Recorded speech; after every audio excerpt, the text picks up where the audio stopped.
First of all, I was inspired by the Stravinsky score. I mean, that's really the reason why I wanted to do the sacrifice. The first time I listened to it, I thought, how can music be so discordant? The idea to do the sacrifice came because I wanted to do a fusion of contemporary dance and Tswana dance, which is Tswana dance is from my heritage, you know, and the movement vocabulary is very elegant, very intricate.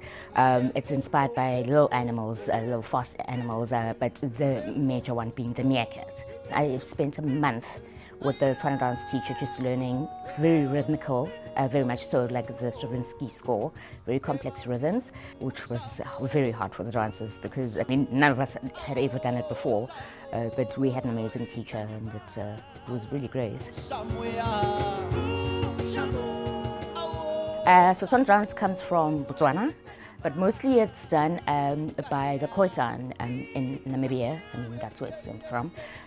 So you have the hunters and the gatherers, and so in the work I try and incorporate that a little bit because women would do things a certain way and men would do things a certain way. So I try touching that a little bit in the work. So, you know, like small little things that are very important in the culture.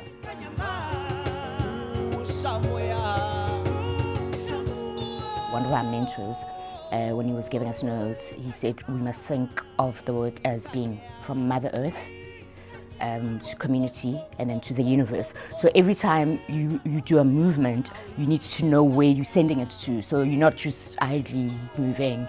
It needs to be clear that, okay, I'm now there, I'm here, and I'm there.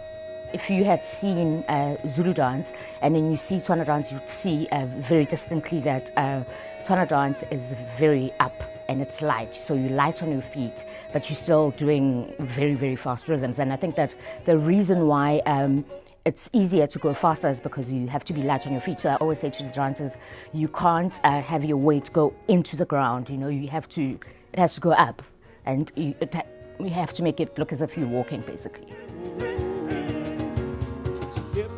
In South Africa, there's so many different cultures and traditions, and we do a lot of rituals. So I wanted, like, that first part of the piece to be about that, to explain to people, okay, we do these rituals before we do a sacrifice.